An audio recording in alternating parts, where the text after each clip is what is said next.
Bismillahirrahmanirrahim. Assalamualaikum warahmatullahi wabarakatuh.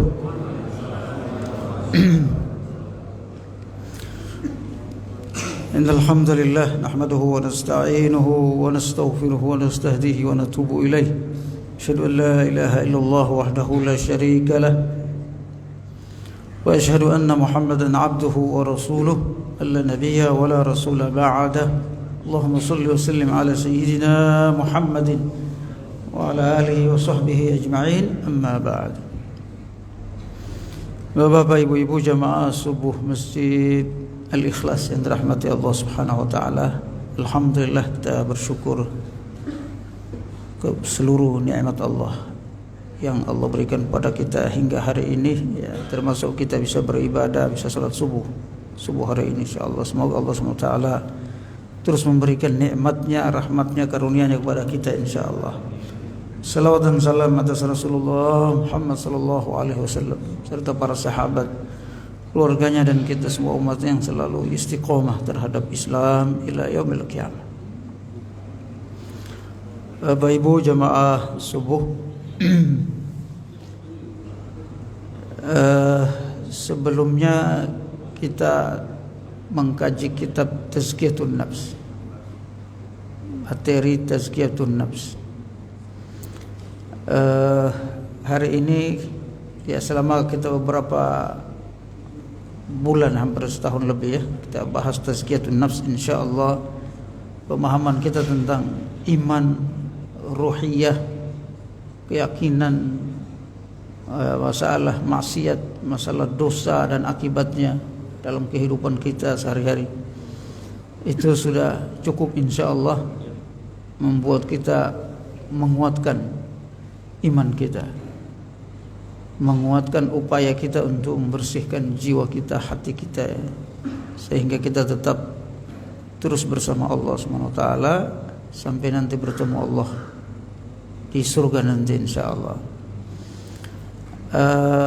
Hari ini kita akan mempelajari materi baru, yaitu fikih 4 mazhab. Fikih 4 mazhab ini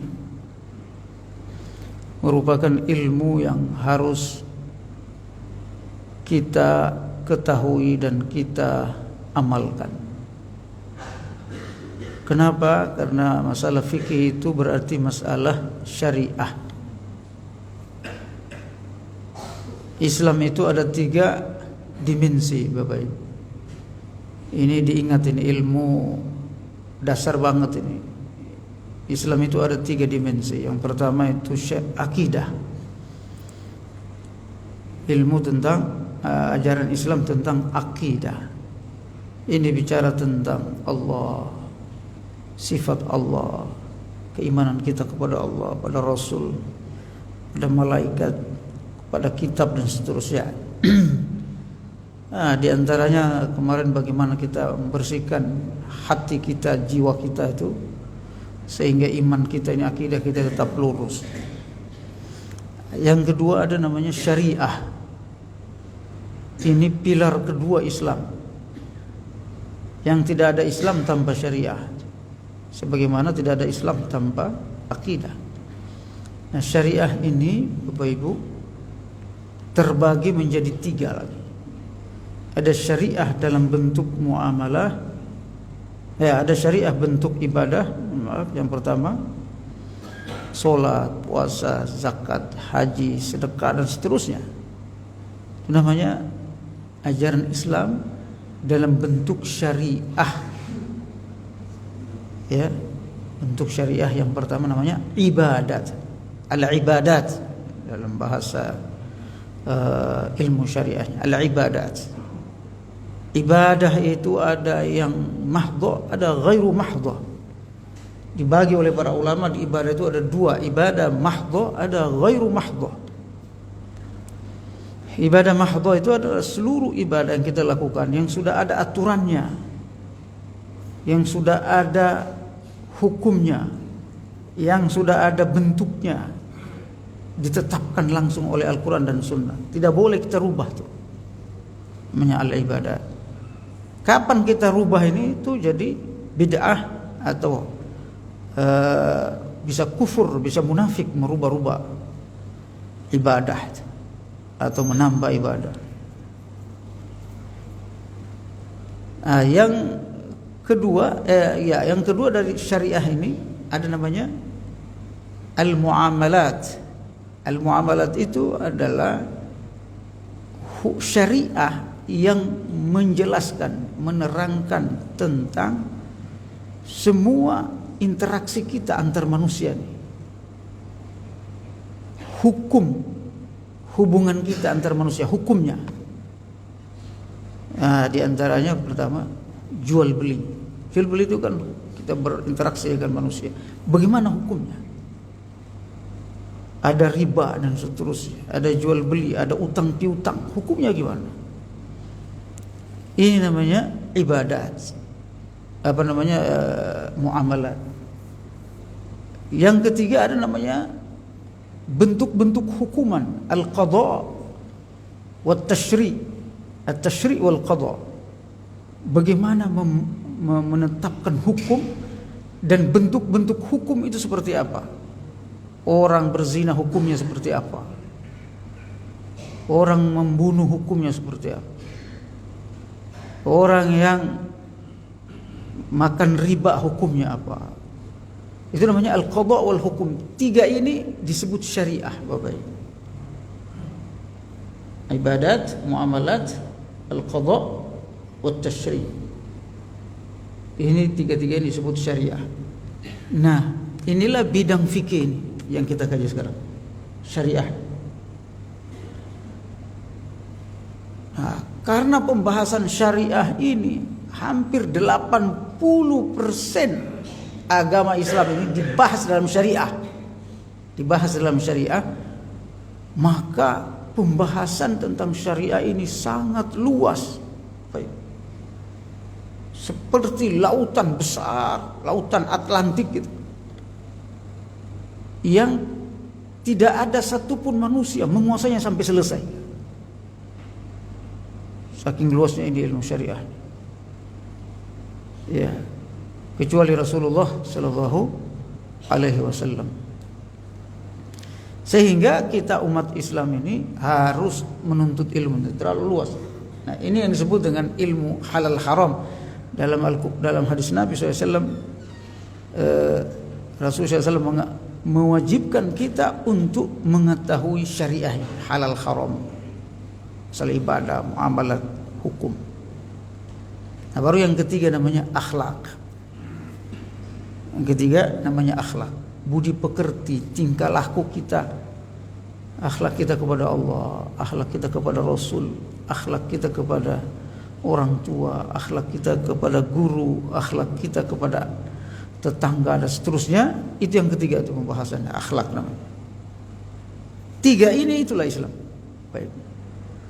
Nah, kita masuk sekarang ini, kita akan membahas syariah yang luas ini. Makanya kitab ini ketika membahas syariah saja, ini 13 jilid, sebesar ini 13 jilid. Mungkin selesai 13 tahun. Iya, karena ilmu ini luas sekali Bapak Ibu sekalian dirahmati Allah Subhanahu wa taala. Tapi harus kita ketahui. Bapak Ibu sekalian dirahmati Allah, kenapa ilmu ini harus dipelajari?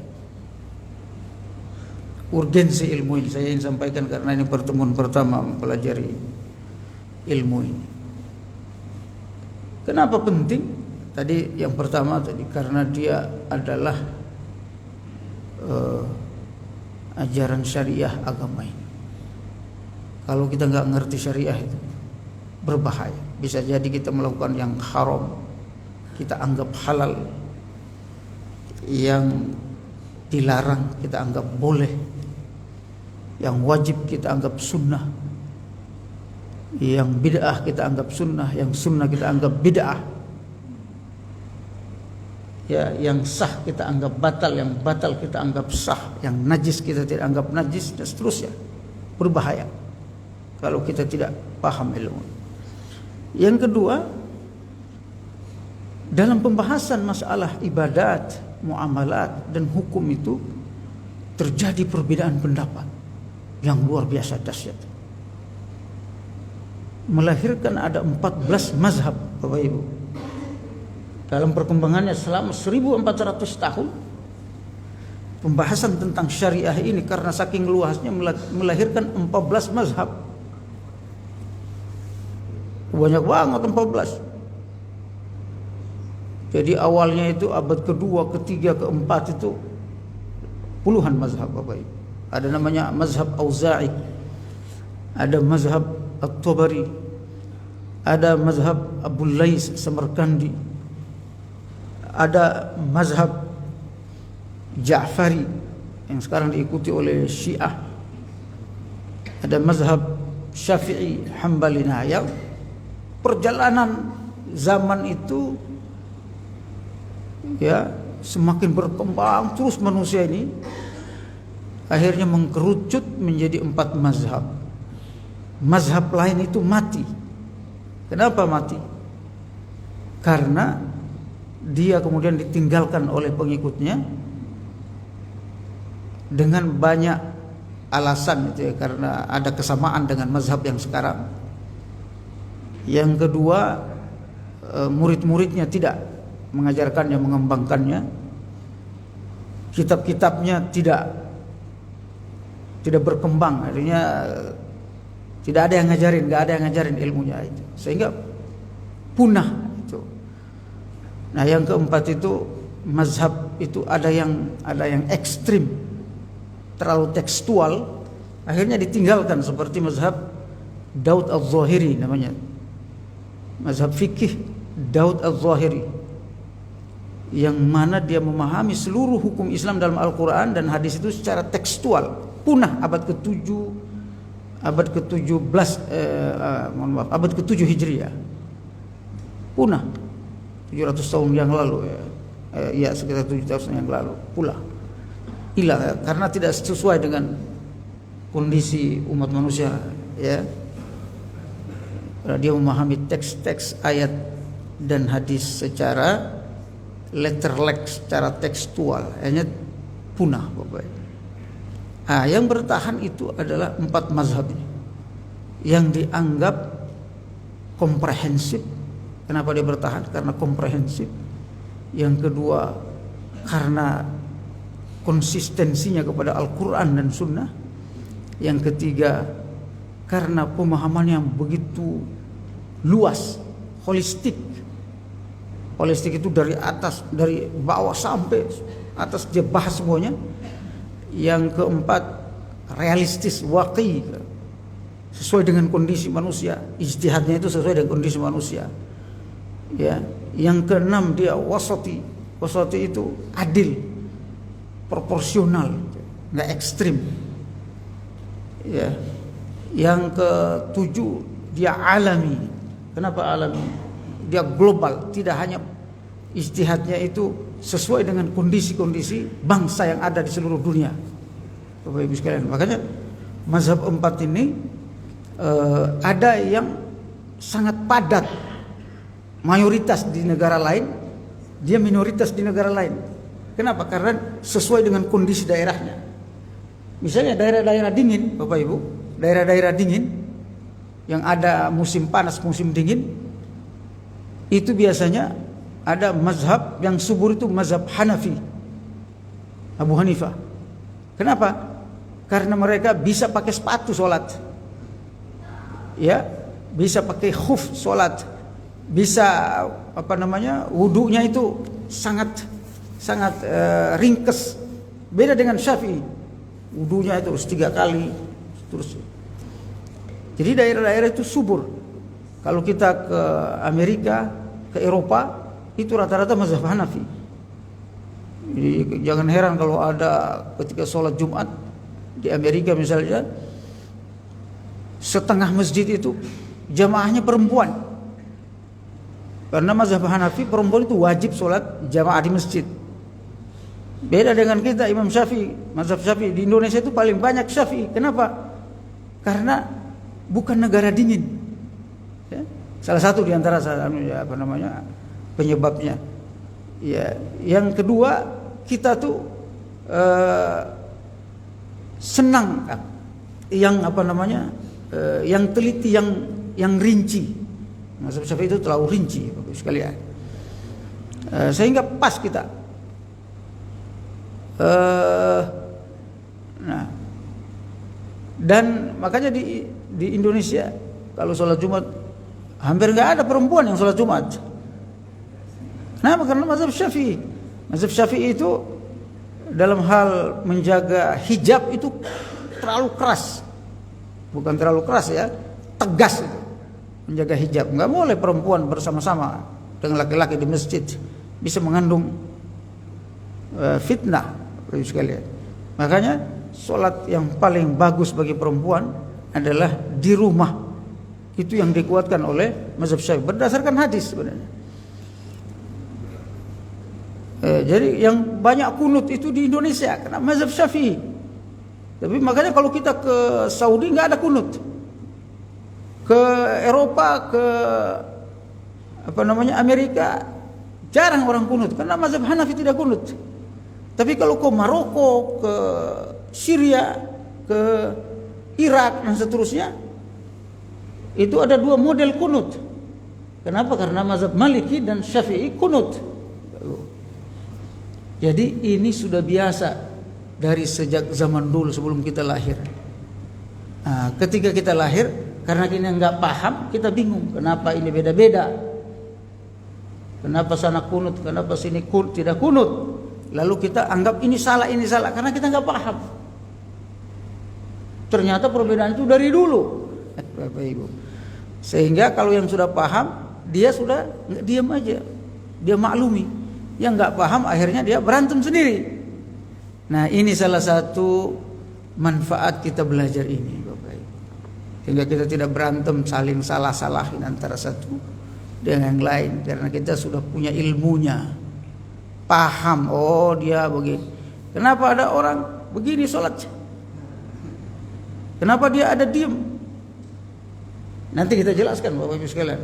Nah, hari ini karena ini pertama saya akan menjelaskan profil singkat 4 mazhab yang memiliki perbedaan pendapat khususnya dalam masalah syariah, yaitu ibadah, muamalat, dan hukum tadi, penetapan hukum. Yang pertama, jadi 4 mazhab ini Bapak Ibu sekalian, ini sudah takdir Allah Subhanahu wa taala. Yang tersisa 4 mazhab dari 12 atau 14 mazhab sebelumnya. 4 mazhab ini Bapak Ibu punya sistem cara pandang dan seterusnya dalam berijtihad namanya. Ijtihad itu adalah mengerahkan seluruh kemampuan ilmunya untuk memahami, mengerti ayat-ayat Al-Quran dan hadis sumber Islam itu, lalu mengeluarkan hukumnya seperti apa kepada para mukallaf. Itulah yang disebut ilmu fikih. Jadi ilmu tentang istinbat nas-nas syariah menjadi hukum-hukum yang aplikatif. Al-ilmu bil ahkami asy-syar'iyyati, hukum-hukum yang terkait hukum syariat, al-mustanbatu min adadillatil at-tafsiliyah, yang diambil dari dalil-dalilnya yang rinci sehingga bisa diamalkan oleh para mukallaf. Para mukallaf itu kita yang mengamalkan Islam ini. Nah, ada 4 mazhab ini Bapak Ibu sekalian. Ini referensi utama umat Islam sekarang dalam memahami hukum-hukum Islam, memahami syariat. Siapa yang tidak ngerti 4 mazhab ini pasti nggak ngerti syariah.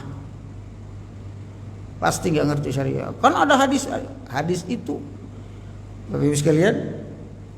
Ada yang sekarang mengatakan, kenapa kita masih harus kembali ke 4 mazhab? Kenapa nggak kembali langsung kepada Al-Quran dan hadis?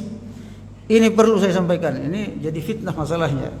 Kalau Anda nggak ngerti, nyalahin orang yang ikut mazhab.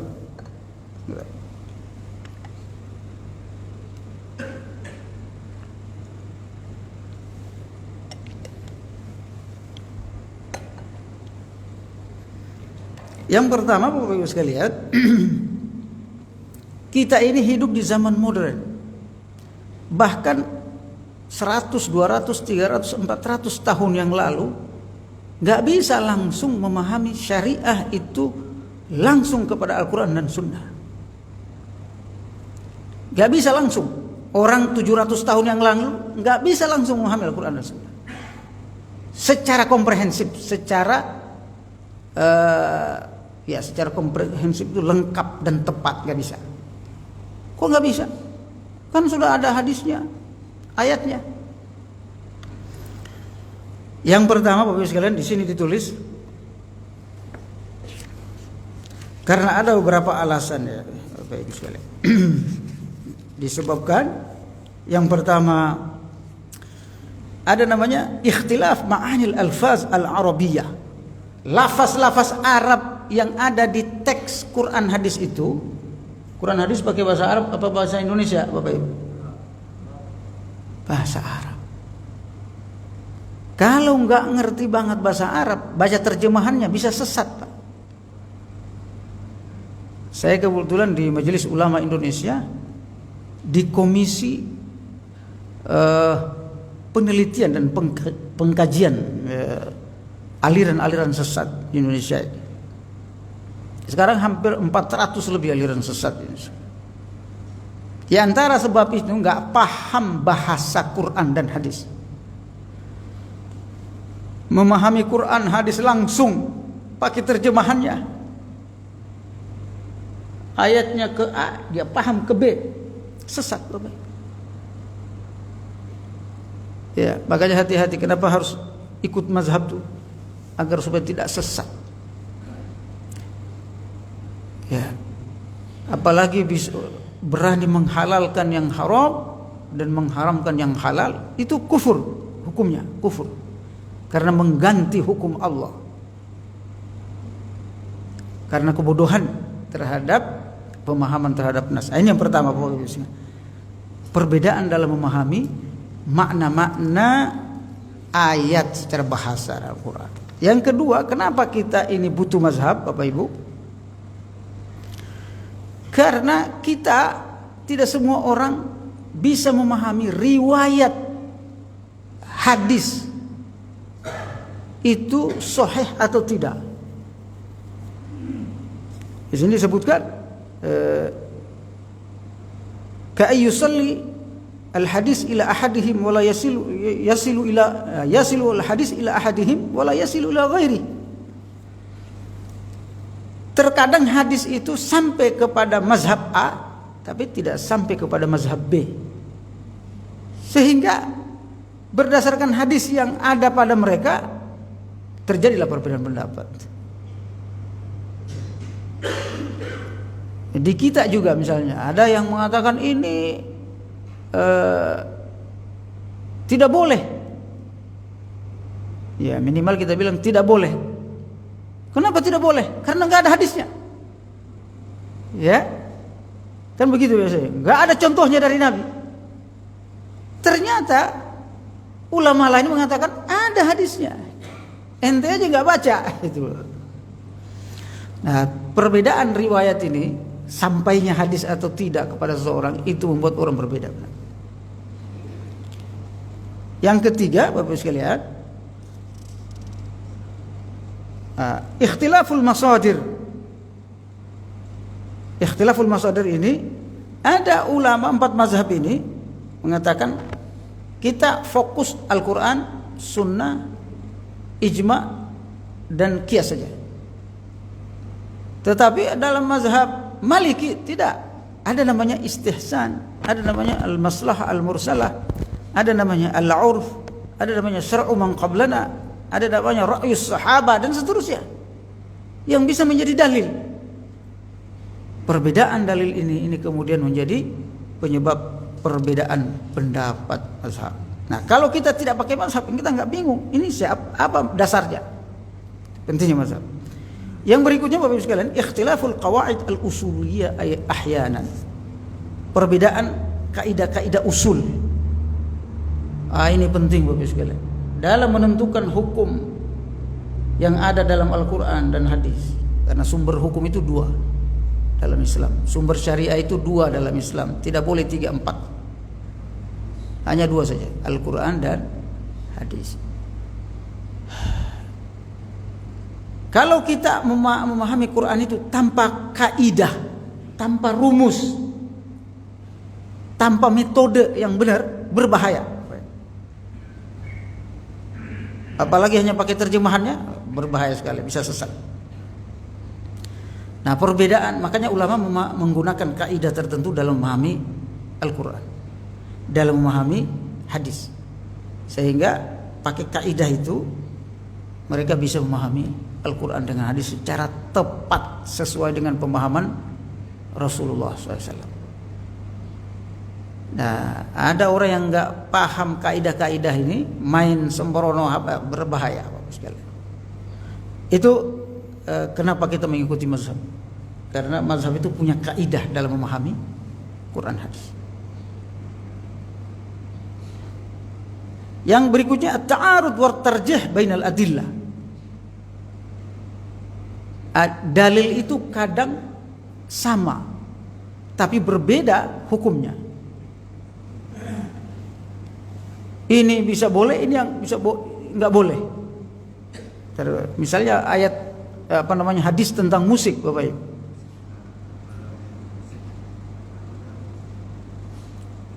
Dalam hadis riwayat Bukhari, Nabi SAW mendengarkan musik dari pembantunya Aisyah radhiyallahu anha. Dulu namanya budak menyanyi dan memukul alat-alat musik. Dalam hadis yang lain Rasulullah SAW riwayatkan Bukhari juga, nanti akan datang sebuah masa umatku menghalalkan sutra, menghalalkan perak, menghalalkan sutra, menghalalkan emas, dan menghalalkan musik. Ini kontradiktif enggak ini hadis? Yang tadi boleh. Nah, dalam memahami hadis ini ada kaidahnya, ada ilmunya. Kalau dalil itu kontradiktif, sehingga ketika ada ilmunya kita pakai yang mana? Itu pembahasannya luas sekali. Nah, kalau kita cuma baca letterlek hadis, ini satu bertahan ini haram berdasarkan hadis, satu bertahan enggak ini halal. Akhirnya apa? Enggak habis-habis, berantem mulu. Kenapa? Karena kebodohan, masing-masing bodoh. Masing-masing cuma megang hadis ini, yang satu megang hadis ini. Dia enggak ngerti ilmu ta'arud namanya. Ilmu ta'arud wa tarjih. Kalau di Muhammadiyah itu ada namanya majelis tarjih. Kenapa harus ada majelis tarjih? Karena dalil-dalil itu biasa terkadang kontradiktif, Bapak Ibu. Tidak semua orang bisa paham. Nah, ini Bapak Ibu sekalian, kenapa pentingnya ilmu ini? Oleh karenanya Bapak Ibu sekalian, kita belajar ilmu ini insya Allah akan memberikan kita banyak pemahaman yang luas tentang Islam. Hati kita menjadi lapang, ukhuwah kita menjadi kuat. Dengan paham ilmu ini sebenarnya gitu, jadi bagus ukhuwahnya. Kalau nggak paham itu saling curiga kita. Kok dia kunut sih? Kok dia nggak kunut sih? Kenapa? Karena kita nggak ngerti gitu loh. Misalnya ada orang datang ke rumah, Pak, kita nggak tahu siapa orang nih. Kira-kira kita curiga nggak? Curiga nggak? Pasti curiga. Ini orang dari mana saya nggak tahu. Tapi kalau kenal, kira-kira curiga nggak? Begitu juga kebodohan masalah kita tidak paham sebuah ilmu. Kita curiga, kenapa dia 8 rakaat? Karena kita nggak ngerti kalau 8 rakaat itu ada dalilnya. Kenapa dia 23 rakaat? Kita nggak ngerti. Kita curiga karena kita nggak punya ilmu, kita nggak paham, nggak tahu nggak tahu ilmu itu. Oh, ternyata ada dalilnya tentang bukti. Kalau ngerti langsung senyum gitu. Oh iya si fulan. Oh begitu juga ilmu Bapak Ibu. Jadi sekarang itu kan ramai saling nyalahin. Yang saling nyalahin itu orang bawah, yang di atas para ulama itu di kita di MUI itu sebuah ormas ada di situ, ada Muhammadiyah, ada Persis, ada Wasliyah, ada Mu'tazilah Anwar, ada NU dan sebagainya. Ketika kita rapat nggak ada tuh berbeda pendapat, berantem kayak di bawah tuh nggak ada. Karena udah paham. Yang berantem ini di bawah, nggak ngerti. Makanya di masjid-masjid harus ada kajian ini, Bapak. Sehingga ngerti, oh ternyata nggak sembarangan nyalahin orang. Nah ini ada 4 mazhab yang kita akan pelajari sedikit lagi. Yang pertama itu ada namanya mazhab Imam Abu Hanifah. Nah di sini saya bacakan dulu ya. Siapa Imam Abu Hanifah ini? Namanya Abu Hanifah bin Nu'man bin Sabit. Beliau lahir tahun 90 Hijriah, wafat tahun 150 Hijriah. Dia masih salaf berarti, karena salaf itu sampai 300 tahun setelah Nabi wafat masih disebut salaf. Beliau salaf. Beliau adalah pendiri mazhab Abu Hanifah. Yang dia punya murid-murid banyak, ada nama Abu Yusuf Yaqub, ya Muhammad bin Hasan Asy-Syaibani, Abu Al-Huzail, kemudian Al-Hasan bin Ziyad Al-Lu'lu'ai dan seterusnya. Lalu kemudian ada mazhab yang kedua didirikan oleh Imam Malik, Malik bin Anas. Nama lengkapnya, beliau lahir tahun 93 Hijriah. Ya, 93 Hijriah. Wafat tahun 179 Hijriah. Beliau ini bertemu dengan para tabi'in, muridnya para sahabat. Bahkan dia bertemu dengan Anas bin Malik. Anas bin Malik itu sahabat yang terakhir yang wafat. Ya, beliau bertemu dengan Anas bin Malik, Imam Malik ini. Termasuk Abu Hanifah bertemu dengan beberapa sahabat. 2 mazhab ini bertemu dengan sahabat, masih bertemu dengan sahabat. Murid-murid Imam Malik ini banyak juga, diantaranya Abu Abdullah bin Abdurrahman Al-Qasim, Abu Muhammad bin Abdullah Wahab bin Muslim, Ashhab bin Abdul Aziz Al-Qaisi, Abu Muhammad Abdullah bin Abdul Hakam dan seterusnya. Lalu yang ketiga, Bapak Ibu sekalian, mazhab Syafi'i. Pendirinya siapa? Muhammad bin Idris Asy-Syafi'i. Lahir tahun 190 Hijriah. 190 Hijriah. Jadi makanya dia bertemu dengan Imam Malik, karena Imam Malik wafat 179, beliau lahir 150. Jadi umur 20 tahunan ketemu beliau.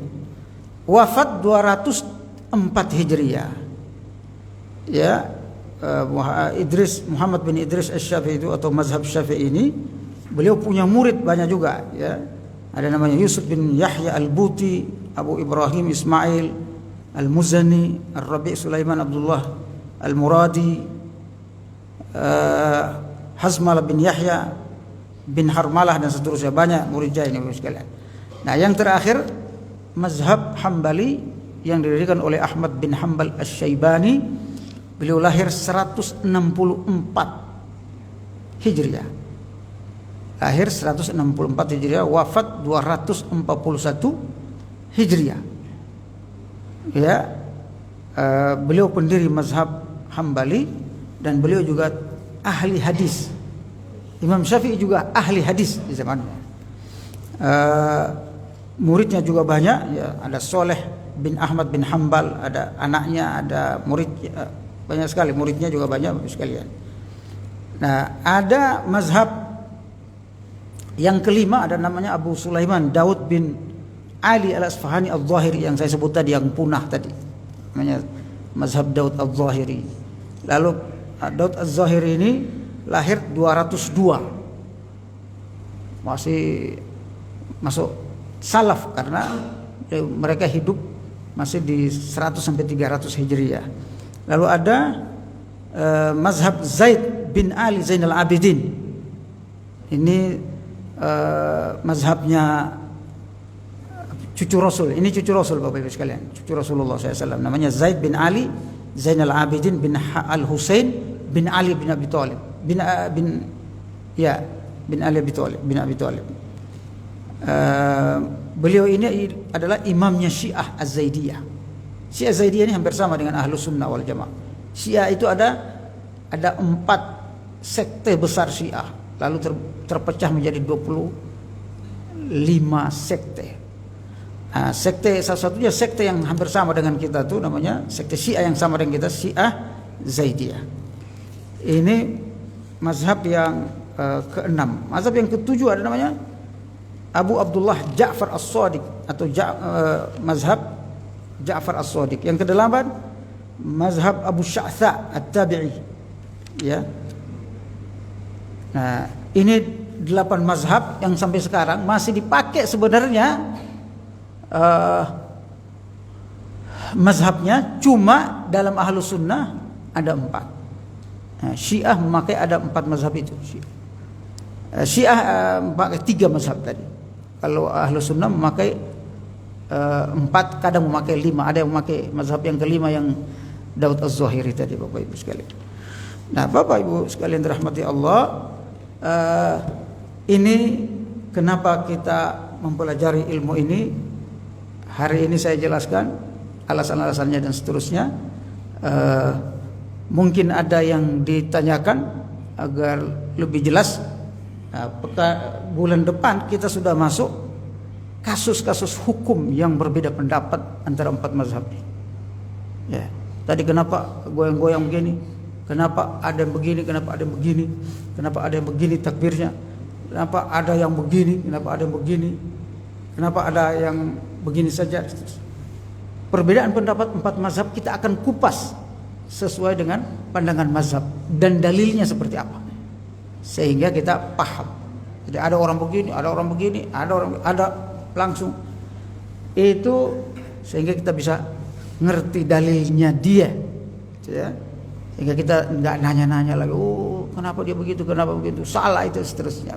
Sekarang ini banyak rame nyalahin orang lain karena nggak ngerti ilmu ini. Wallahu a'lam bishawab. Ada yang ditanyakan? Bapak Ibu silakan. Waalaikumsalam warahmatullahi wabarakatuh.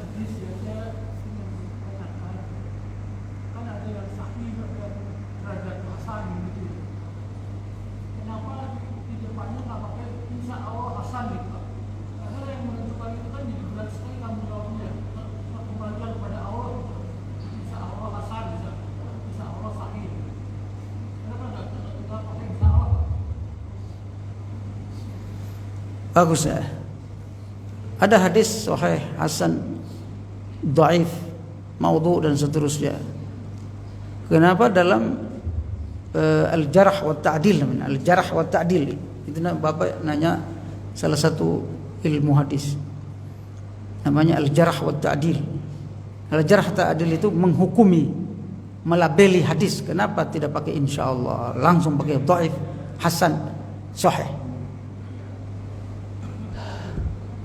Bapak Ibu sekalian, kenapa harus langsung tidak pakai insyaallah, langsung pakai sahih hasan tuh? Karena ilmu hadis itu ilmu pasti. Kalau dia masih insyaallah, itu masih ragu, dia serahkan kepada Allah sahih apa enggak. Ilmu hadis adalah ilmu yang pasti. Kenapa pasti? Karena berdasarkan riwayat. Kenapa berdasarkan riwayat? Karena bicara tentang ucapan Nabi, perbuatan Nabi, tingkah laku Nabi. Kalau dia masih insya Allah, nanti akan terjadi perbedaan pendapat. Oh, ini masih insya Allah kok masih bisa sahih, bisa enggak. Nah, sementara dia adalah sumber agama, sumber Islam. Bayangkan kalau kita ragukan, misalnya Quran. Ini Quran 30 juz, insya Allah 30 juz. Kira-kira kita bisa ragu nggak? Ragu, ngeri Pak kalau. Jadi ilmu tentang Quran dan hadis itu harus ilmu pasti, nggak boleh ragu. ya, kecuali pemahamannya bisa ragu, bisa zonni, namanya zonni. Bapak Ibu Bapak sebutkan tadi namanya zonni. Bisa sahih, bisa enggak, bisa benar, bisa enggak pemahamannya. Tapi kalau periwayatannya harus pasti. Makanya Quran itu 30 juz pasti dari Allah. Itu. Tapi pemahamannya tidak bisa pasti untuk satu orang. Harus merujuk. Makanya banyak tafsir, ribuan kitab tafsir. Begitu juga hadis, Pak. Karena dia sumber kedua Islam, dia harus pasti, dia harus sahih atau tidak. Nah, ketika menetapkan hadis sahih itu, Bapak Ibu, syarat hadis sahih itu 3. Syarat hadis sahih itu 3. Yang pertama ada namanya muttasilus sanad. Sanadnya itu nyambung dari Rasul sampai Bukhari yang menulis hadis itu. Sanad itu nyambung. Antara Bukhari dan Nabi Muhammad SAW kurang lebih 150 tahun lebih. Ya, karena Bukhari itu lahir abad tahun 200-an. 190-200-an ya. Itu sekian tahun. Nah, maka dia mencari orang di atasnya. Tabi'in gitu ya. Lalu kemudian mencari orang di atasnya, sampai pada Rasulullah SAW. Kalau dia ragu, dianggap dhaif hadisnya. Kalau masih pakai insya Allah tadi, dia langsung dhaif hadisnya. Dia harus pasti. Gitu. Kalau tidak pasti dianggap dhaif. Makanya Imam Bukhari itu kan hadis itu 1 juta lebih hadis, Pak. Jutaan hadis. Yang bisa dipastikan sahihnya oleh Imam Bukhari hanya sekitar 6.000 hadis sekian. 6.000 sekian. Begitu juga Muslim. Nah, yang kedua, Bapak sekalian, tadi muttasilus sanad. Sanadnya nyambung. Yang kedua, rijal hadisnya itu dhabit dan adil. Tokoh-tokoh yang meriwayatkan hadis sampai Nabi, sampai sahabat, sampai Nabi itu harus orang soleh dan jujur. Gak bisa orang orang gak sholat gitu. Sholatnya kadang-kadang gitu, gak bisa, langsung palsu hadisnya. Jangankan sholatnya kadang-kadang, makan di warteg aja langsung palsu hadisnya. Tokoh-tokoh itu periwayat hadis Bukhari itu pernah makan di warteg, langsung palsu hadisnya. Langsung dhaif. Bayangkan kalau kita ini meriwayatkan hadis dhaif semua hadisnya, Pak. Pernah bohong sekali aja, langsung dhaif hadisnya. Itu yang kedua, syarat kedua. Syarat yang ketiga, hadisnya itu tidak mengandung, maknanya itu tidak syadz namanya. Syadz itu cacat. Kok dia bertentangan dengan Quran ini matannya? Biasanya dhaif hadis. Ada para ahli hadis menulis sekitar 60 ilmu hadis. Jadi untuk menguasai hadis ada 60 ilmu. 60 lebih. Nah, jadi bayangkan kalau orang memahami hadis lewat terjemahannya saja ada 60 ilmu. Wallahu a'lam. Ada lagi Bapak Ibu? Silakan. Waalaikumsalam warahmatullahi wabarakatuh.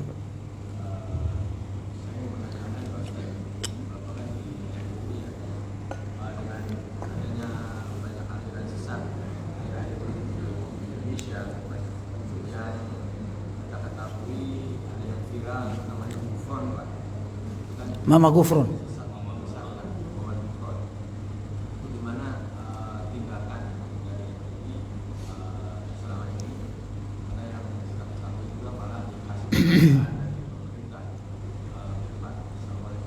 Assalamualaikum warahmatullahi wabarakatuh.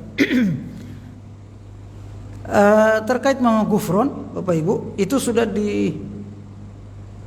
dikaji dan diteliti Majelis Ulama Indonesia, dan Majelis Ulama Indonesia Pusat datang ke pesantrennya itu, pesantren unik namanya di Malang.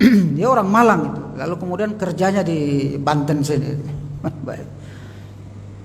Dan dia sudah minta maaf karena semua pandangannya itu sudah disampaikan MUI bahwa ini pandangan kamu ini enggak, ini sesat ini dan seterusnya. Mau difatwa atau mau tobat itu ya. Nah, dia minta maaf.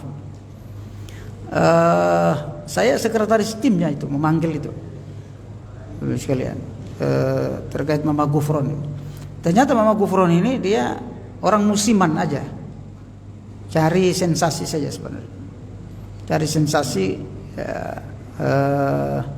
Lalu kemudian kalau bahasa kita sekarang ya buzzer, bahasa buzzer juga, ya. Dan orang juga tidak terpengaruh. Makanya MUI langsung mengkat itu bahwa itu tidak benar. Kemudian umat sudah tidak lagi mengikuti jejaknya si Mama Gufron, makoli inai dan sebagainya itu ya. Bahasa yang dia sampaikan itu karangan semuanya, ngarang semua itu. Ya, nggak ada bahasa Suryani begitu, nggak ada. Ya, dan itu ada perdukunannya, ada kaitannya dengan dukun, Bapak Ibu sekalian. Jadi hanya secara sensasi saja. Nah, yang kami bahas itu biasanya itu hanya perorangan.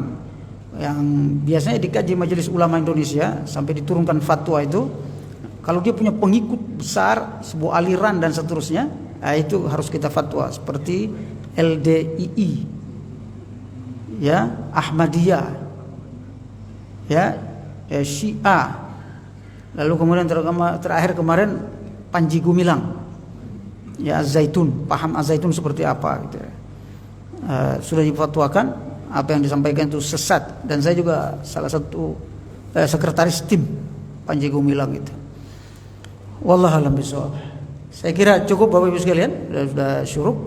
Insyaallah bulan depan kita akan masuk kepada kasus-kasus perbedaan pendapat yang ada di masyarakat dan bagaimana pandangan mazhab dan dalilnya terhadap kasus itu. Insyaallah. Ini mukaddimah ini. Demikian, semoga ada manfaatnya. Kurang lebihnya saya mohon maaf. Kita tutup dengan doa kafaratul majlis. Subhanakallahumma wa bihamdika asyhadu an la ilaha illa anta astaghfiruka wa atubu ilaik. Terima kasih atas perhatiannya. Wassalamualaikum warahmatullahi wabarakatuh.